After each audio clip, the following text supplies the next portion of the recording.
እንጋ የተገናኘነው ጉርሱን ከተማ ውስጥ ነበር። ጉርሱን ከተማ ውስጥ መሄድ ነበር ጭናትን ብዙ ቦታዎችና እንደዛ እያልኩኝ አሁን ልነግራችሁ የወጣሁበት ነው። ከዛ እያልኩኝ ብዙ ሳጠፋ በጥፋት ሞቼ ማለት ነው። በቃ ሞቻለሁ ማለት ይችላል። በዛ ወቅት ሞቼ ነበር። በሲኦል ታገለግል ነበር። ከዛም በኋላ አንድ ቀን እየሄድኩኝ ትምህርት ቤት እያለ ሰውየው ይጠብቀኛል እና በጣም ቸኩያለሁ፣ ረፍዶብኛል። በዛ ወቅት በስመ አብ ወወልድ ወመንፈስ ቅዱስ 3 ዓመት ከ6 ወር ረስቻለሁ። ከየት እንዳመጣሁት እግዚአብሔር ያውቃል። እንደው ዳኝ ሲለኝ ነው። በዛ እየሄድኩኝ ያለው ሰውየው ቆሟል።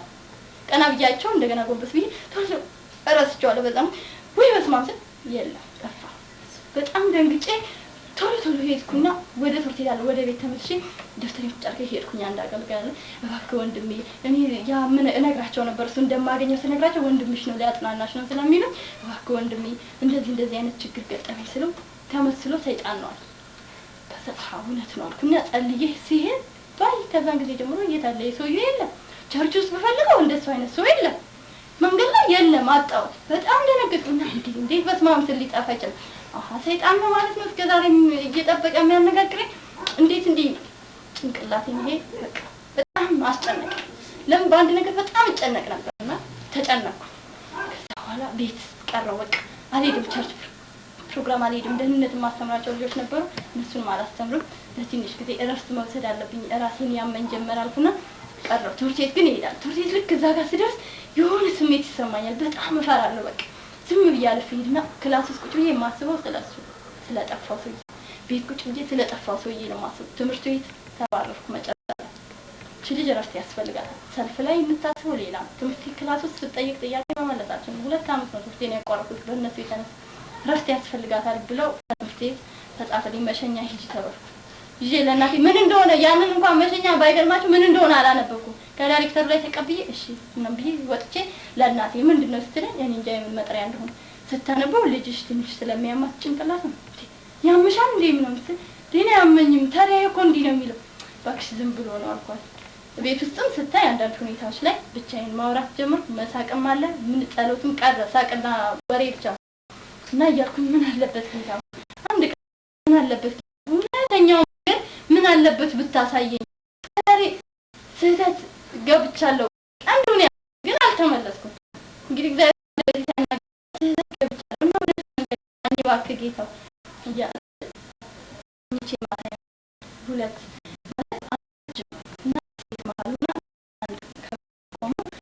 መጡና ተኝቼ ተነሽ በስነ ስርዓት ተነሽ ክስል እጇን ይዘረጋል። እጁን ሲዘረጋ ሴቷ በመሀል ያለችው ሲዘረጋ ከዛ ደርብ ተብዬ ነው ይደርባል። ያለ መሀል ያለች ማን እጅ ነው ሲባል ዝም አልናገርም። እንግዲህ አስቢበት ይሉና ይሰው ግጣ ተነስ አኩኝ 9 ሰዓት ነበር ከልቱ ልተርጉም ህልም እንዴት አድርጌ ልስጥ ሄድኩኝ። እሱ ጋር አንድ ቀን ሄድኩኝና አንድ ላይ ማለት መናፍቃ ህልም ምን ሲል ባንደበት ረጅሙ ክርስቶስ ማለት ያለችው ዘረጋች ከዛ መንገድ የለም ማለት ነው ብዬ ነገርኩት። እንዲህ አይ ሐሳብሽ አንቺ መጀመሪያም ታይተንልሽ አልተውልሽ ወጥሽ አንድ ነገር አለ ይሄ ልብ ነገር ካልተወገደ በስተቀር አሁን አይቀርብሽም። እሺ ተባልኩና ትችና አደርኩ። እንዴት ብሎ ይፈታልኝ? እሱ ግን ሰይጣን ነው ጸልይ ሄድኩኝ።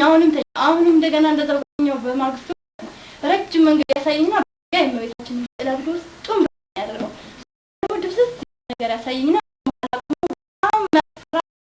ቦዲ ቢቢለኝ በዚህ ማለት በዚህ ነው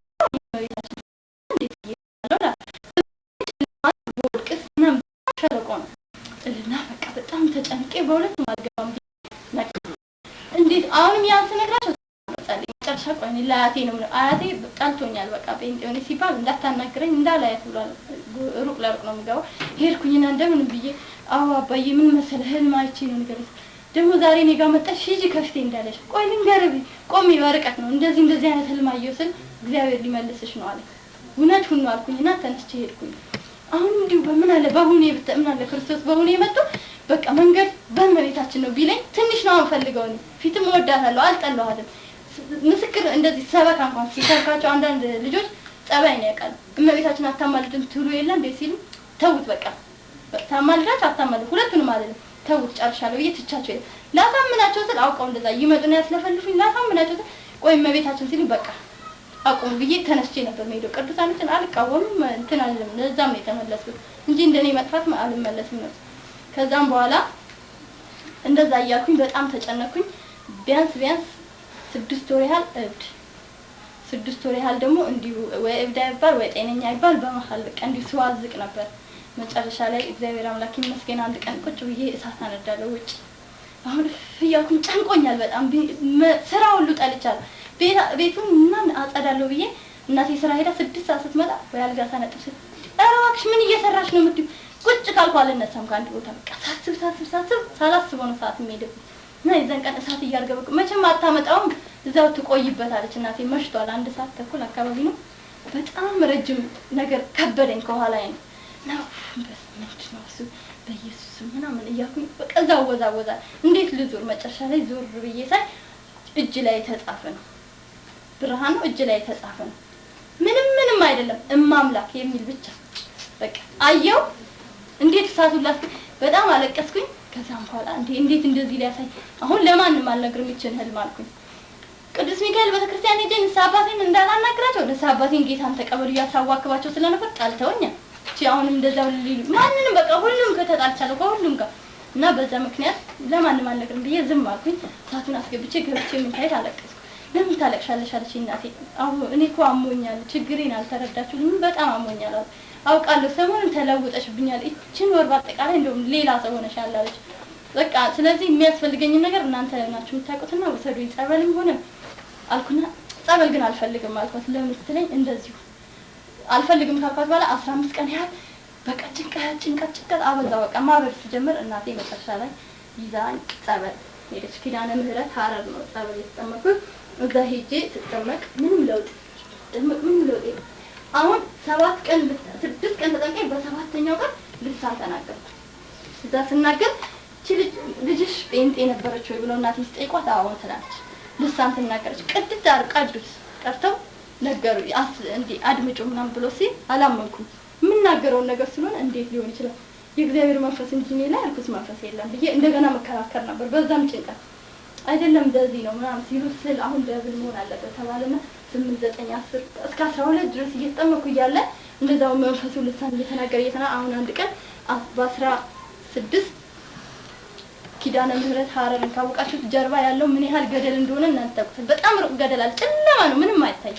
እሱ ገደል ላይ ሄጄ አምልጬ ነው በውስጥ አምልጬ ሄጄ ቆምኩ። ገደሉ ላይ ቆሜ ብወረወርስ ምን እሆናለሁ? ብገባስ ብወረወር ይሄን ሳሰላሰ አንድ አባት መጥተው ምን ታያለሽ ብሎ ያዘ።